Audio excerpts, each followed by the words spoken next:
people have wonder why social networking sites are so very successful. And the reason is that we're a social animal. Look at this. This is actually in Budapest, but we like being together. And we cooperate and we get together. And in fact, most people realise this because there's a lot of people who make money out of trying to teach children to do better socially. Now, our brain has been driven by that sociability. You all know that we, Homo sapiens, have a very large brain in relation to the size of our body. And that size has been driven by the fact that we live in groups and we pair bond. Actually, a fellow of this college, Robin Dunbar, has shown this very clearly, but you can see that the size of the brain goes up with the size of the group you live in. And the main increase in size of the brain is in what's called the prefrontal cortex. And you can see, if you look at those two red circles, you'll see that in the Homo erectus, there's virtually no prefrontal cortex, whereas in us, the increase in size of about 350 cc's is almost entirely in this prefrontal cortex, which I'm showing here.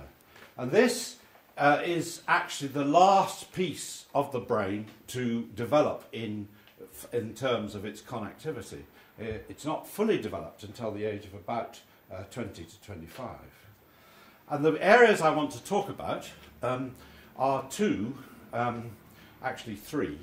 There's an area called the orbitofrontal cortex, which is actually the area over your eyes here on the medial side of the surface of the cortex. So we're looking at a brain from the inside, looking outwards.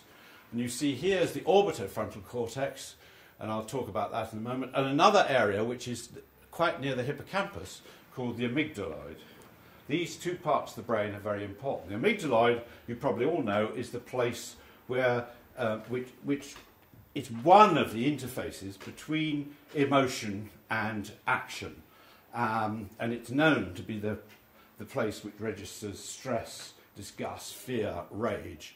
And you've probably all heard of the sad case of Charles Whitman, a lovely man by all accounts, had a tumour that pressed on his amygdaloid, and he stabbed his mother, then his wife, then he climbed Texas University Tower and shot 52 people.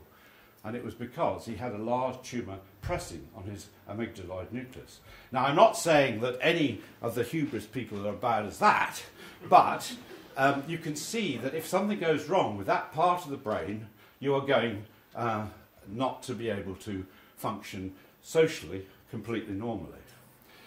This shows you that it actually depends not just on your genes, as it were, but also on your upbringing. This shows the reactions of the amygdaloid to social stress actually in a scanner, so it's virtual social stress, and you can see that the amount of activity in the amygdala varies according to whether you come from the town or the country. Much more in the town than in the country. So that was the amygdaloid. Now I want to move to the medial prefrontal cortex, this orbitofrontal cortex I was talking about. And this is a compendium of lots of studies which have shown that this part of the brain, the internal surface of the brain here on the front, is active during all these things: social tasks, cooperation, fairness, exercise of conscience, working out other people's intention, feelings of guilt. All those different colours refer to those different kinds of social interactions.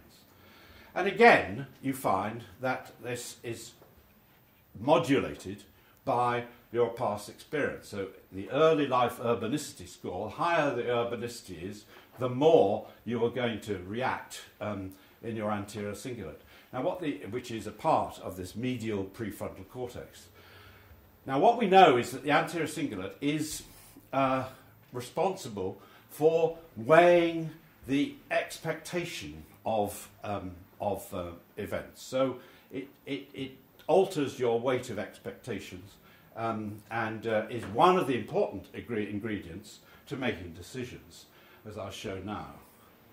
So when you make decisions, there are two main interactive things. Your traits, that is the sort of person you are, what you might say is your personality, and the current state that you're working with. And I've put down under there Hilbert's questions, not Hilbert's mathematical questions, but the fact that one of the reasons I'm speaking to you now is that I'm chair of the Brain and Mind Forum, which is developing the most important questions that neuroscience needs to answer. And in fact, an article about that is coming out in the New Scientist next week. We thought it would be out today, but unfortunately it's a week off. An important component of those questions that we feel neuroscientists need to ask and answer is how we make decisions. As I say, it's an interaction of a person's traits, their personality, and that is a combination of their experience and their learning through experience, together with the current inputs, which is their present state. So first of all, if we deal with long-term personality traits, we all know that there's risk-takers versus cautious people, there's self-confident versus self-doubting people, there are leaders versus people who follow the crowd. And behind this all, in most people, there are beliefs, whether they be religious or scientific beliefs, which affiliate them with particular kinds of social groups. What we're interested as neuroscientists is how the brain instantiates those traits. We don't know fully, but I've already given you some examples of where we're beginning to find out. For instance, I showed you that urbanicity controls the amount of activity of the amygdaloid and the anterior cingulate in a state of stress.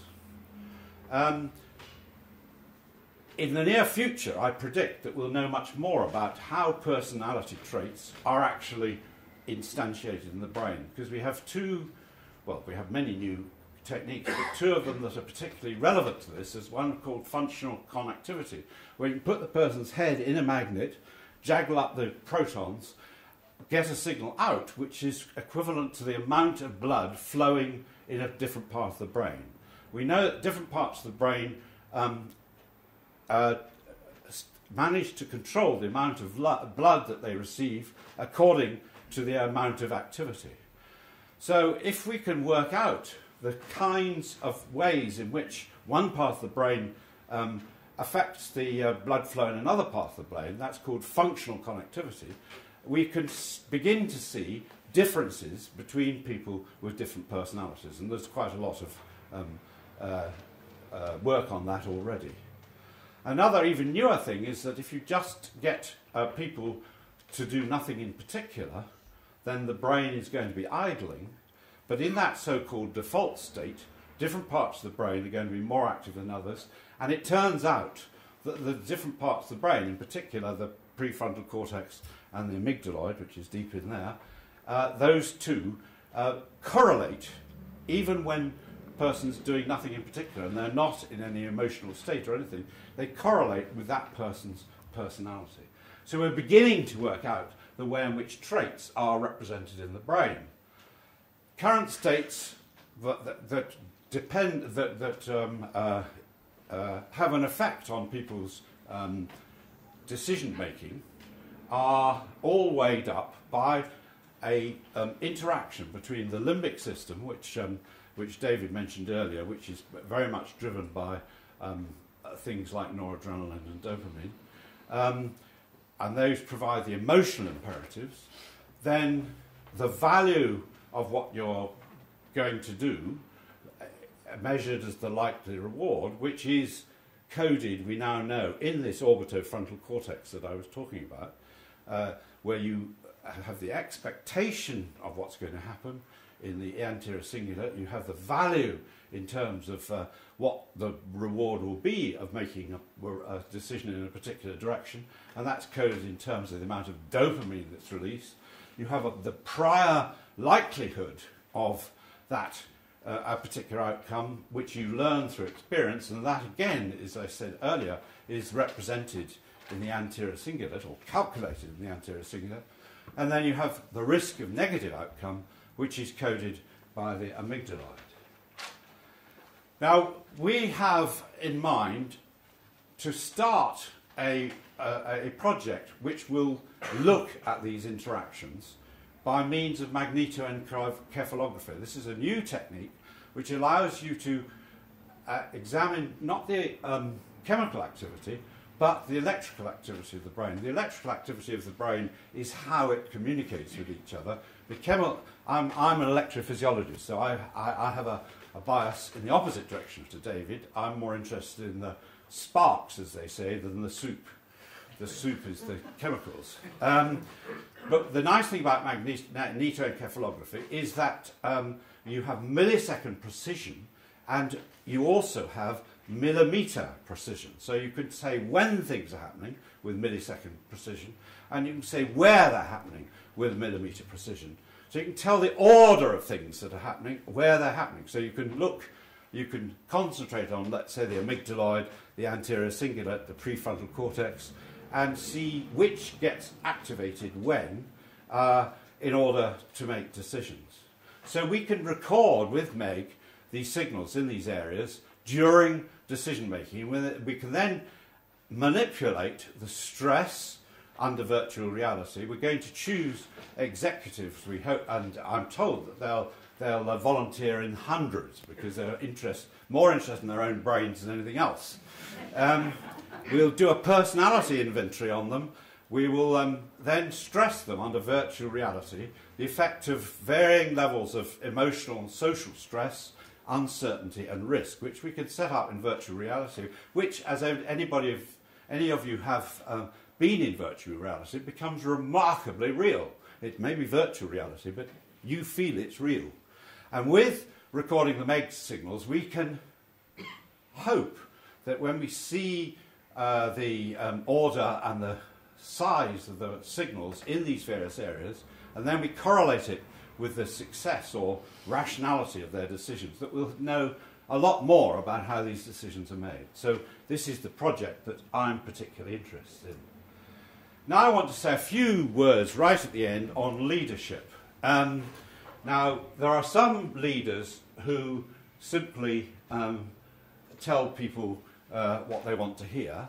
There are others who take people where they need to be. And we actually want our leaders to know where they ought to be.